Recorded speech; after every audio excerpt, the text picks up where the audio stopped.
दोस्तों आज के वीडियो में मैं आप सभी से बात करने वाला हूं कि 10th और 12th के बाद आप इंडियन नेवी को कैसे ज्वाइन कर सकते हो।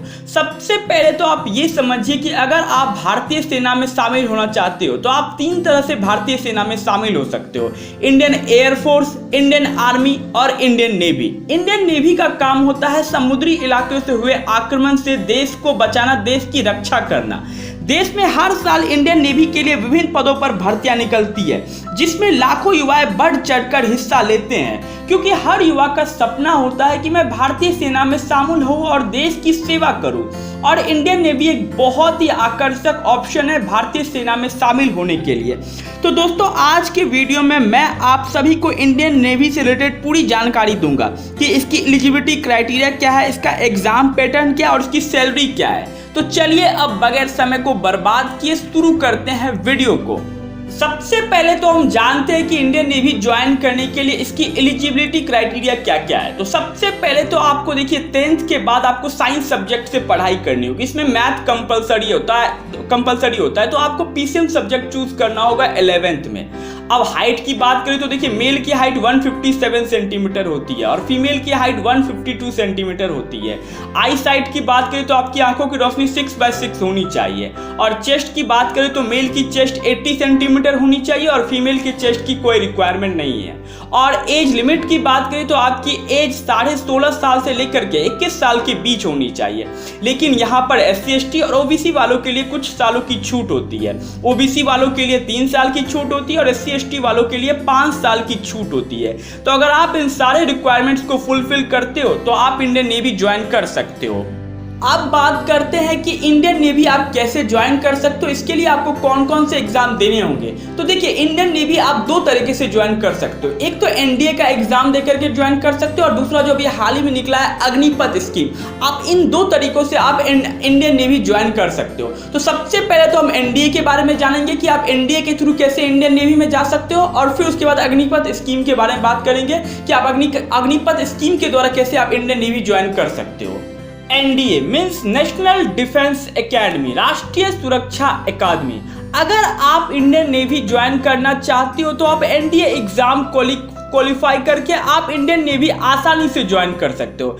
NDA एग्जाम UPSC द्वारा कंडक्ट कराई जाती है। UPSC means union public service commission. NDA exam साल में 2 बार होता है, एक अप्रैल के महीने में और दूसरा सितंबर के महीने में। इस एग्जाम में सारे क्वेश्चन MCQ फॉर्मेट में होते हैं। NDA का एग्जाम 2 पार्ट में डिवाइड रहता है, पेपर 1 एंड पेपर 2। पेपर 1 में सारे मैथमेटिक्स के क्वेश्चन आते हैं और पेपर 2 से जनरल अवेयरनेस और इंग्लिश के क्वेश्चन रहते हैं। पेपर 1 से 120 क्वेश्चन होते हैं, यानी मैथमेटिक्स वाले पार्ट से 120 क्वेश्चन आते हैं और पेपर 2 से 150 क्वेश्चन होते हैं और टोटल मार्क्स 900 का रहता है और टोटल टाइम 5 घंटे की रहती है, ढाई घंटे दोनों पेपर के लिए, पेपर 1 और पेपर 2 के लिए। अब सिलेबस की बात करें कि NDA का सिलेबस क्या रहता है, तो देखिए NDA का 90% सिलेबस 11th और 12th से रहता है, जिसमें आधा सिलेबस तो मैथमेटिक्स का ही रहता है। तो मैथमेटिक्स के सिलेबस की बात करें तो मैथमेटिक्स से trigonometry, algebra, statistics and probability, determinant, analytic geometry, differential calculus, integral calculus से क्वेश्चन पूछे जाते हैं।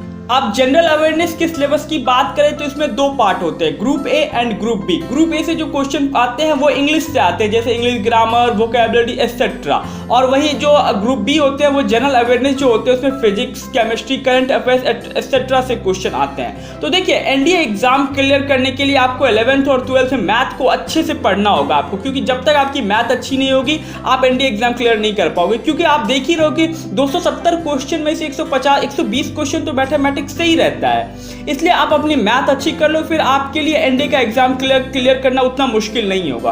और एक बार अगर आप रिटन एग्जाम क्लियर कर लेते हो तो आपको इंटरव्यू के लिए बुलाया जाता है, जो कि SSB द्वारा कंडक्ट कराई जाती है। SSB मीन्स होता है सर्विस सिलेक्शन बोर्ड। और एक बार अगर आप इंटरव्यू भी क्लियर कर लेते हो तो इसके बाद आपकी फिजिकल ट्रेनिंग होती है, और अगर आप फिजिकल ट्रेनिंग भी कंप्लीट कर लेते हो तो आपको इंडियन नेवी में एक पोस्ट दे दी जाती है। और बस अब देखिए होता क्या है कि बस इसकी फिजिकल ट्रेनिंग ही थोड़ी सी मुश्किल है। अगर आप ट्रेनिंग पर 1 साल पहले से मेहनत कर लेते हो तो आप ट्रेनिंग भी आसानी से क्वालिफाई कर लोगे। अब बात करते हैं कि अग्निपथ स्कीम के द्वारा कैसे आप इंडियन नेवी ज्वाइन कर सकते हो, और साथ में ये भी बताऊंगा कि NDA बेहतर है या अग्निपथ स्कीम बेहतर है, किसके थ्रू इंडियन नेवी में जाना बेस्ट रहेगा, NDA के थ्रू या अग्निपथ स्कीम के थ्रू। तो देखिए, Agnipath scheme Indian defence ministry यानी भारतीय सुरक्षा मंत्री द्वारा चलाई गई एक स्कीम है जिसमें आप तीनों सेनाओं में शामिल हो सकते हो, इंडियन आर्मी, इंडियन नेवी और इंडियन एयरफोर्स। लेकिन यहाँ पर मैं सिर्फ इंडियन नेवी के बारे में बात करूंगा कि कैसे आप अग्निपथ स्कीम के द्वारा इंडियन नेवी ज्वाइन कर सकते हो। तो देखिए, अगर आप अग्निपथ स्कीम के द्वारा इंडियन नेवी ज्वाइन करना चाहते हो तो इसके लिए आपको एक अग्निपथ एग्जाम देना होगा। इस एग्जाम में मैथ, साइंस और जीके से क्वेश्चन पूछे जाएंगे। अग्निपथ एग्जाम साल में 2 बार कराया जाएगा। इसमें हम रिटन एग्जाम होंगे और आपकी होगी ट्रेनिंग। एक बार अगर आप रिटन एग्जाम क्लियर कर लेते हो तो उसके बाद आपकी ट्रेनिंग शुरू हो जाएगी, और एक बार अगर आप ट्रेनिंग भी कंप्लीट कर लेते हो उसके तुरंत बाद आपको इंडियन नेवी में आप ज्वाइन कर सकते हो। लेकिन इसमें आप सिर्फ 4 साल ही नौकरी कर सकते हो। 4 साल के बाद आपको रिटायर कर दिया जाएगा। अब बात करते हैं कि इसमें हम दोनों में से बेहतर कौन है, एनडीए बेहतर है या आपको अग्निपथ स्कीम बेहतर है, किसके थ्रू जाना बेस्ट रहेगा। तो देखिए, मेरी मानिए तो आपको एनडीए के थ्रू ही जाना चाहिए, क्योंकि एनडीए के थ्रू जाने से आप अधिक समय तक जॉब भी कर सकते हो। क्योंकि देखिए, अग्निपथ स्कीम में आप सिर्फ 4 साल ही नौकरी कर सकते हो। 4 साल के बाद आपको रिटायर कर दिया जाएगा। भले रिटायरमेंट पैसा आपको 10 लाख मिलेगा, लेकिन उसका कोई फायदा नहीं होगा दोस्तों, क्योंकि फिर 4 साल के बाद आप क्या करोगे।